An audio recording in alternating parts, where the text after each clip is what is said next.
Esta semana en el taller PSU de lenguaje, la clase de hoy jueves 15 de octubre, nos corresponde la semana número 27, tenemos tres objetivos. El primero, el leer comprensivamente textos literarios y no literarios, aplicando estrategias empleadas en las clases PSU. El segundo es conocer tips para resolución de preguntas de comprensión de lectura. Y el tercer objetivo es recordar los conceptos básicos de la asignatura de lengua y literatura. Son conceptos básicos claves, ¿cierto? Más allá de los contenidos teóricos que se pueden desarrollar en las asignaturas de lengua y literatura.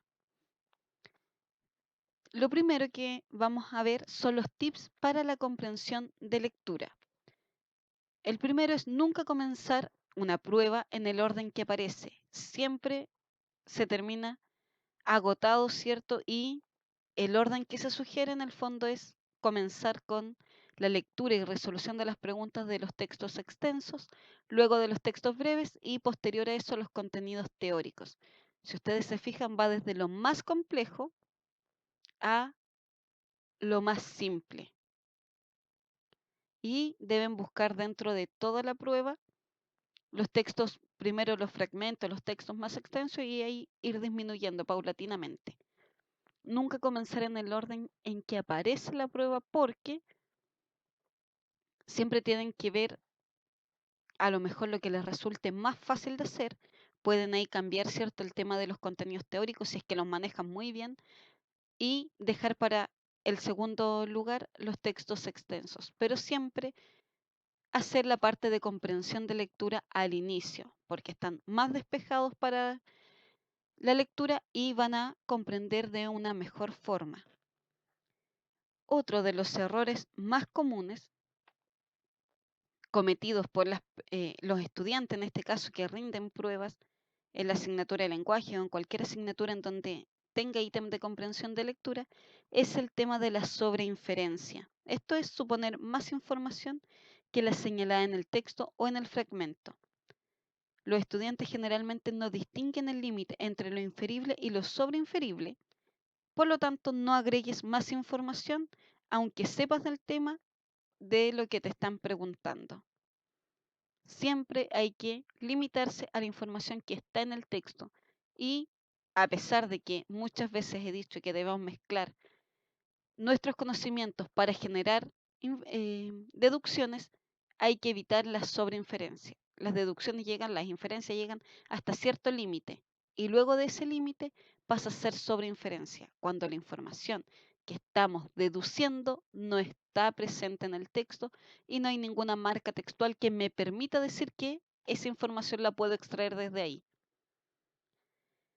Otro error que hay que evitar es el marcar la alternativa correcta y en una segunda revisión por inseguridad cambiarla. Hay que responder en una primera revisión todo lo que efectivamente sabes y las preguntas en donde tengas duda, retomarlas al final y responderlas con calma.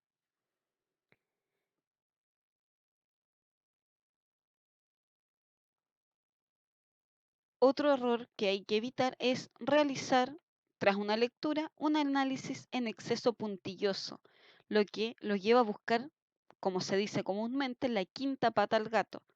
Lo sencillo lo transforman en complejo y tienden a equivocarse. Evitar lo que es el exceso de análisis. Es muy importante que al comenzar a leer los fragmentos o los textos extensos, lo primero que hagas sea clasificar mentalmente el texto. La tipología textual determina el modo de leer y hasta los tipos de pregunta. Por ejemplo, no es lo mismo leer un texto narrativo que un argumentativo ni un expositivo. Cognitivamente no se lee de la misma forma un texto que pertenezca a tal o a cual tipología discursiva, como las que hemos trabajado en clases.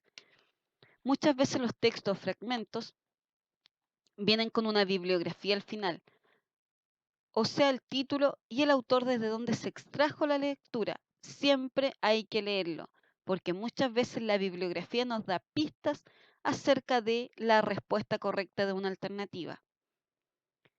Y deben ser lectores activos. ¿Qué significa esto? Que deben establecer cierta intimidad con la evaluación, con el texto, con lo que deben responder. Subrayar, destacar, encerrar en círculo, escribir los bordes, fundirse con el papel, con los textos que están analizando. Interactuar con la prueba. Si un lápiz grafito, por ejemplo, te impide marcar y resaltar cierta información, toma un lápiz de pasta, destacadores, ¿cierto? Y raya la prueba, destaca, la subraya. Las alternativas siempre márquelas con lápiz grafito. ¿Por qué? Porque en la segunda revisión es mucho más fácil modificarlas y así no tienen una evaluación llena de borrones y ya cuando estén seguros, si les piden una prueba en lápiz de pasta, marcan con lápiz de pasta. Es conveniente no subrayar las frases explicativas, algo que se tiende a hacer en las evaluaciones porque estas son parte del entendimiento general del texto.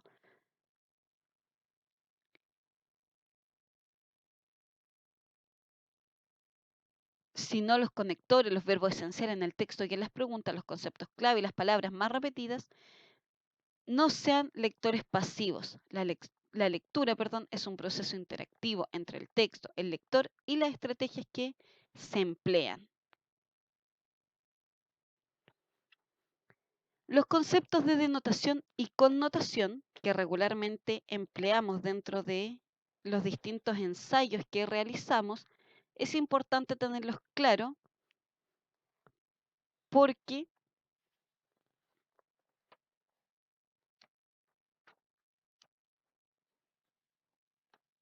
la denotación hace referencia al significado directo de un término, el que se encuentra en un diccionario, esto es, aquel que se emplea para decir las cosas tal como son o se presentan con toda claridad, con el ánimo de ser entendido por los receptores, sin utilizar ningún tipo de metáfora. Se encuentran en textos de preferencia no literarios. Su intención es transmitir información. El concepto de connotación. La connotación de un término es la intención de la palabra y su gran gama de posibilidades de significados subjetiva, figurada, de índole afectiva, asociativa y social que se superpone al significado denotativo de una palabra. El lenguaje connotativo es aquel que se emplea en forma simbólica o figurada y no solo comunica sensaciones y sentimientos. Generalmente es utilizado en el lenguaje poético, narrativo, cotidiano o coloquial. Aquí tenemos un ejemplo de palabras, tres palabras, paraíso, tortuga y mano. Tenemos el significado denotativo, es decir, el significado del diccionario, y además el valor connotativo, el término, el concepto figurado. Paraíso, de acuerdo al diccionario, en el Antiguo Testamento, jardín de delicias donde Dios colocó a Adán y Eva. Según un valor connotativo figurado, el paraíso se asocia con felicidad y alegría. Tortuga. Su definición, reptil marino o terrestre del orden de los quelonios. En su valor connotativo, de paso lento y pausado. Mano. Parte del cuerpo humano donde desde la muñeca hasta la punta de los dedos. Y en su valor connotativo podría ser una capa de barniz o pintura que se le da una cosa, le echaré una mano de pintura al mueble. En América significa amigo o compañero en algunos países, o la mano, ¿cómo estás? O puede significar ayuda, échame una mano. En cuanto a los niveles de lectura, el primer nivel de comprensión es la lectura literal. En este, el lector se ocupa de las ideas expuestas de modo explícito, identificando informaciones tales como datos, hechos, acontecimientos, lugares, tiempo, etc. Este nivel corresponde a lo denotativo, etapa inicial para la comprensión de un texto. En términos bastante simples, la denotación constituye un sentido primario, en el cual los significados de las palabras remiten o se limitan a lo que establece el diccionario. El lector trata de ir encontrando un significado conforme va descifrando el mensaje del texto. Sin embargo, no toda la información que se entrega en los textos debe leerse literalmente. Muchas expresiones adquieren un significado Otro significado, perdón, de acuerdo al contexto en el que fueron dichas.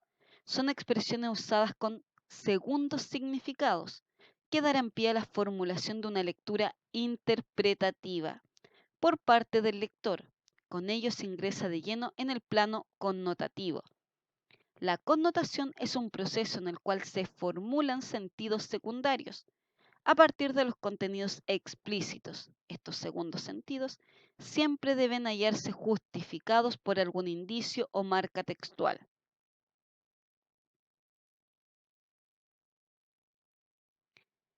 Es fundamental que ustedes manejen desde ya los conceptos de lo que son estos dos niveles, el nivel de lectura literal y el nivel de lectura interpretativo.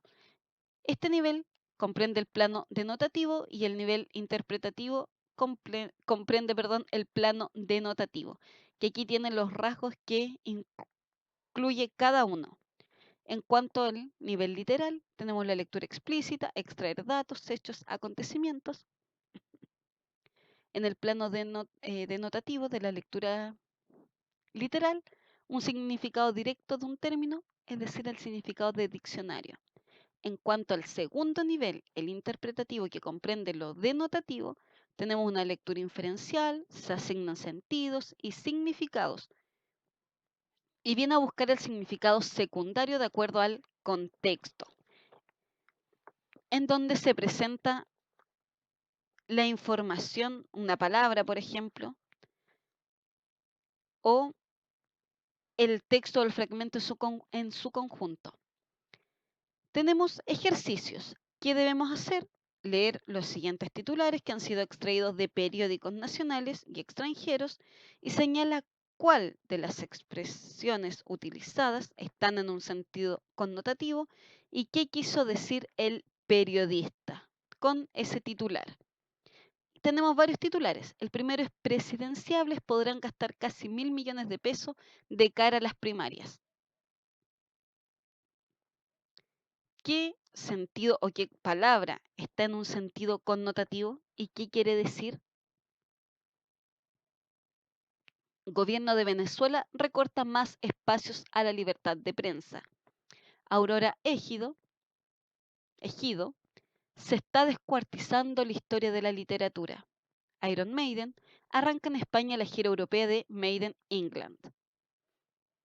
Disturbios en Estocolmo refrescan debates sobre la desigualdad social en Suecia. Fuerzas Armadas congela uso de balines de pintura para marcar vándalos. Facebook repite los errores que hundieron a MySpace. Google lanzará una consola de juegos. La cirugía fetal avanza de la mano del láser y la fibra óptica. Rugiendas, bajo la lupa de un experto mundial. Rugienda era un pintor. El patrón común de los secuestros que han remecido el mundo y el último titular, viviendas sociales de primera. ¿Qué conceptos están o qué expresiones están en sentido connotativo y qué significan? Textos literarios y no literarios. Esto generalmente ustedes lo trabajan en la asignatura de lengua y literatura. Y lo primero que debemos señalar es el concepto de literatura. Piensen, ¿qué podría significar? De acuerdo a los conocimientos que ustedes tienen. Definir lo literario, la literatura, es una tarea compleja. Intentamos facilitar este concepto para que los estudiantes lo comprendan de forma muy simple. Y en sí, la literatura es la creación de un mundo ficticio a través de la palabra. Hay muchas definiciones, pero generalmente los docentes, los profesores, tratamos de simplificar toda esta información para que ustedes la logren comprender. Esta palabra, que es empleada para crear este mundo ficticio, está embellecida, pues predomina una intención estética, esto es, transmitir un mensaje de forma bella, y no en un lenguaje habitual o corriente, manifestando y provocando emociones o sentimientos en los lectores. ¿Cuáles son las características de los textos literarios? El primero es originalidad. El lenguaje literario es un acto de creación consciente de un emisor con voluntad de originalidad. El lenguaje común está gastado, es repetitivo. El literario debe ser inédito, extraño y siempre original. Otra de sus características es la voluntad artística. Se usa el lenguaje con una voluntad artística, es decir, intentando crear una obra de arte. No existe pues una finalidad práctica, sino estética. Especial intención comunicativa. Este lenguaje tiene una singular intención comunicativa y nunca una finalidad práctica, sino estética. La estética se ha repetido mucho. Lo connotativo. Es un lenguaje esencialmente connotativo. En un texto literario no existen significados unívocos. Ello diferencia radicalmente este lenguaje de los técnicos y los científicos. Se utiliza un lenguaje abierto a la evocación y a la sugerencia a través de los significados secundarios de las palabras. Y la última característica es el mundo propio. El mensaje crea sus propios mundos de ficción cuyos referentes no han de corresponder necesariamente con la realidad exterior.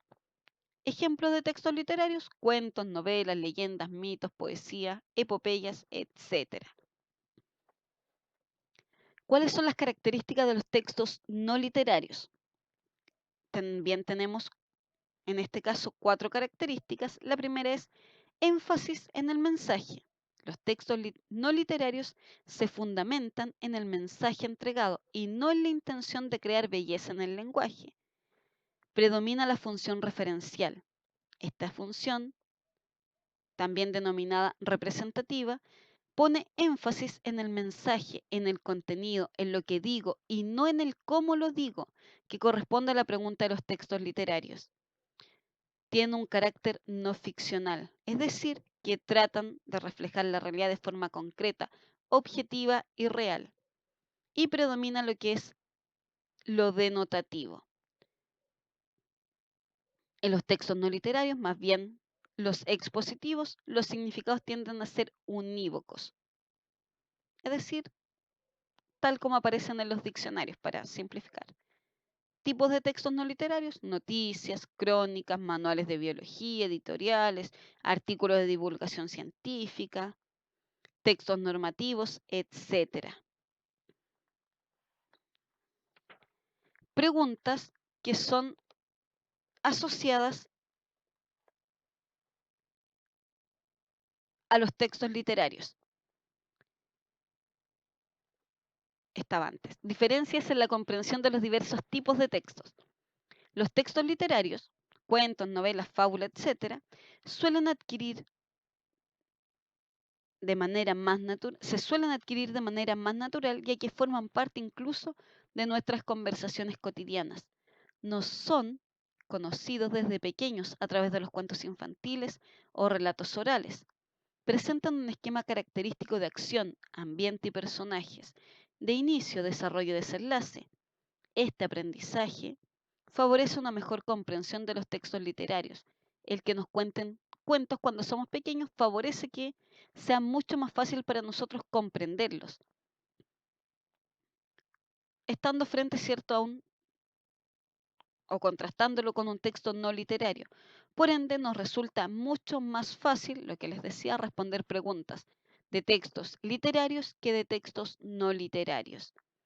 En los textos no literarios, ya sean expositivos o argumentativos, como los que suelen aparecer generalmente en las evaluaciones de lenguaje, no está presente una categoría básica y única, sino que podemos encontrar diferentes formas de organización de la información, lo que dificulta aprender, tomar la información, ¿cierto?, interiorizarla y por consiguiente responder lo que me están interrogando.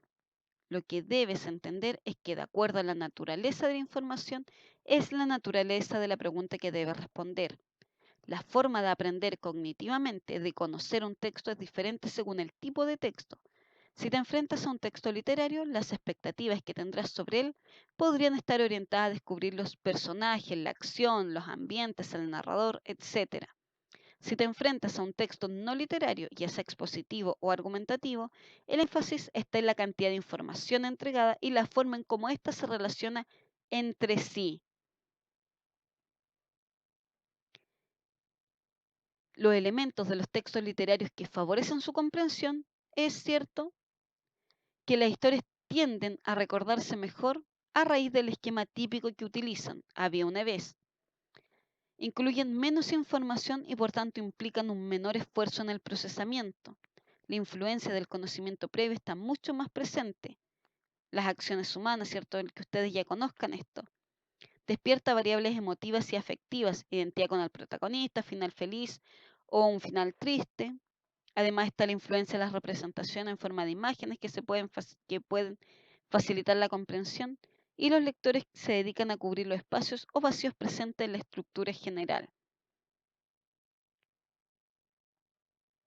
Los elementos de los textos no literarios que podrían dificultar su comprensión son el incluir nueva información que requiere un mayor esfuerzo y mayores niveles de abstracción, precisar mayores recursos cognitivos como la memoria, la capacidad de inferir, interpretar, sintetizar, evaluar, para llegar a construir un significado del texto, precisar una lectura mucho más lenta, requerir establecer relación entre los párrafos, discriminar idea principal e ideas irrelevantes, y los textos no literarios pueden versar sobre diferentes temas sobre los que los lectores suelen tener menos conocimientos y eso dificulta la relación del conocimiento previo del mundo. Ahora sí preguntas que se asocian a los textos literarios. ¿A qué género literario pertenece el texto anterior? ¿Cuál es la forma discursiva que predomina en el fragmento anterior? Si es narración, descripción, caracterización, etc. ¿Qué opción señala de manera más precisa el punto de vista del narrador de este texto? El motivo principal que se deduce de este fragmento es cuál es el tema central de la estrofa anterior. El motivo principal de los cuartetos es la cuarta estrofa el hablante expresa. ¿Cuál es el tema del diálogo anterior, si es que es una obra de teatro? ¿Qué preguntas se asocian generalmente a los textos no literarios? ¿Cuál es la finalidad comunicativa del texto anterior? ¿El fragmento anterior se refiere principalmente a? ¿Qué relación existe entre el párrafo 1 y el 3? De acuerdo con el texto, ¿cuál de las siguientes alternativas es verdadera? La intención dominante del emisor de este párrafo es, en el texto se menciona a Alejandro como, el contenido fundamental del texto es, qué diferencia se advierte entre los contenidos de los párrafos 3 y 6, etcétera. Las funciones del lenguaje, ¿por qué las vamos a reforzar esta semana? Porque muchas veces nosotros hablamos de que en ciertos tipos de texto predomina cierta función del lenguaje. Y recuerdan que lo vamos a relacionar directamente con la clase de lenguaje. En la asignatura de lenguaje muchas veces hemos hablado del esquema de la comunicación de Jacobson. Emisor, receptor, código, canal, contexto y mensaje. A cada factor, eso se denominan factores de la comunicación, a cada factor se le asocia una función. Y las funciones se crearon, ¿cierto? Y se analizan con el propósito de decir que el lenguaje no solo sirve para comunicar cosas, sino para hacer. No es solo para informar, no es solo para entregar información, sino que el lenguaje también sirve para hacer cosas. Y en ese hacer cosas es que se desprenden las funciones del lenguaje. Existen 6 funciones y se van a asociar cada una a un factor de la comunicación. La función emotiva o expresiva puede recibir ambos nombres. ¿Cuál es su intención? Expresar sentimientos y emociones del emisor. Siempre que ustedes se encuentren, como por ejemplo, expresiones, qué susto me di, no te lo había dicho yo muchas veces, cada vez que el emisor hable de su sentir, de su interioridad, va a ser la función emotiva. La representativa o referencial se centra en el mensaje. ¿Por qué? Porque se centra en informar o transmitir un contenido, algo de la realidad. La plata es buena, conductora de la electricidad, algo que es propio de nuestra realidad, transmitir información. La fática o de contacto se relaciona directamente con el canal. ¿Por qué? Porque busca iniciar, mantener o finalizar una conversación y además de verificar que el canal sea efectivo. Oiga, ¿me oye? Diga, diga, le escucho. Cada vez que ustedes dicen hola, cada vez que ustedes dicen, ¿me puedes repetir la pregunta? O cuando ustedes dicen, bueno, me tengo que ir, están haciendo uso de la función fática. Iniciar, mantener, finalizar la conversación, la comunicación y además verificar que el canal sea efectivo. Cada vez que ustedes hablan por teléfono y hay una interferencia y le dicen a la otra persona, oye, ¿me estás escuchando? Hacen uso de la función fática. La función conativa o apelativa busca influir en el receptor. Por lo tanto, esta se asocia directamente con el receptor y busca influir, aconsejar o llamar la atención del receptor para que reaccione frente al mensaje, para que actúe. Trae pronto ese libro. Carlos, siéntate. ¿Cómo te llamas? ¿Qué buscan? Que el receptor reaccione. Esa es la función apelativa. La función poética o estética se centra, ¿cierto?, en el mensaje mismo, considera los otros factores, pero se centra en el mensaje y tiene como propósito embellecerlo. Cada vez que ustedes hacen uso de figuras literarias, metáforas, aliteraciones, onomatopeyas, comparaciones, están embelleciendo el mensaje como tal. Por ejemplo, se recata la antigua lengua armoniosa, más clara, más cercana de las tortugas y el fuego. ¿Qué hacemos? Embellecemos este mensaje a través de lo que es el lenguaje.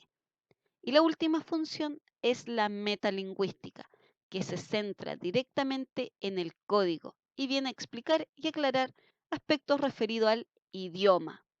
Por ejemplo, perro es una palabra primitiva y perrito es una palabra derivada. Es decir, que perrito deriva del concepto principal que es perro.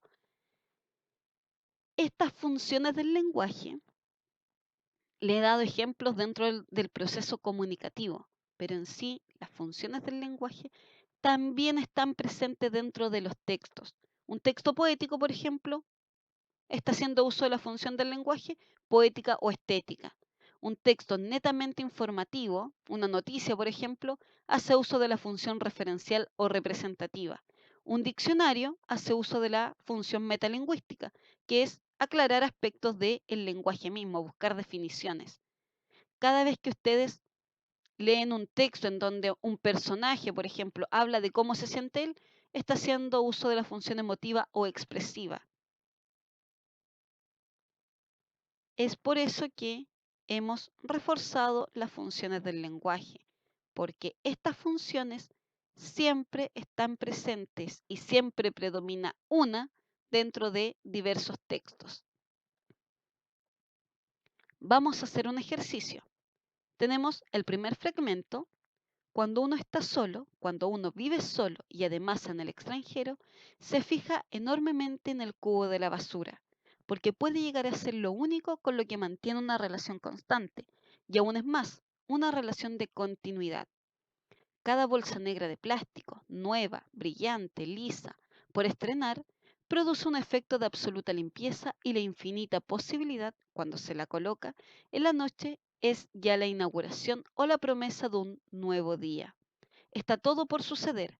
Esa bolsa, ese cubo, son a veces los únicos testigos de lo que ocurre durante la jornada de un hombre solo.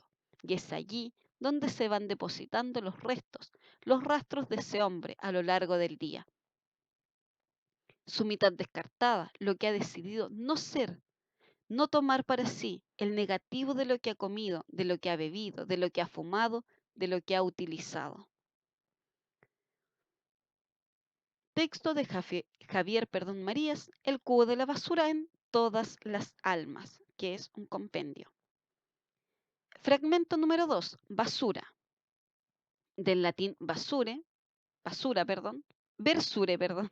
de berrere, que significa barrer. Tenemos 6 significados: suciedad, cosa que ensucia; residuo, desechado y otros desperdicios; lugar donde se tiran esos residuos y desperdicios; estiércol de las caballerías; cosa repugnante o despreciable; y de forma coloquial, una palabra, ¿cierto?, que se emplea para indicar lo designado por el sustantivo, para indicar que designado por el sustantivo al que se opone es de muy baja calidad, como por ejemplo la comida o contrato basura. ¿De dónde hemos extraído este texto, esta información? De la Real Academia Española. Y vamos a completar el siguiente cuadro. Tenemos el fragmento 1, que va a ir aquí, y el análisis del fragmento 2, que va acá. ¿En qué aspecto los vamos a realizar? ¿Qué tipo de textos son? ¿Literarios o no literarios? ¿Cuál es su finalidad? ¿Cuál es su propósito? ¿Qué tipo de lenguaje emplean? Y aquí dice función, pero es función del lenguaje predominante. ¿Qué función de las que tenemos aquí predomina en el fragmento 1 y en el fragmento 2? Esa es la actividad de el video, ¿cierto?, que vamos a realizar y vamos a comentar en la clase de taller PSU. No se olviden del horario de clases que tienen y nos vemos en la clase vía Skype. Que estén bien.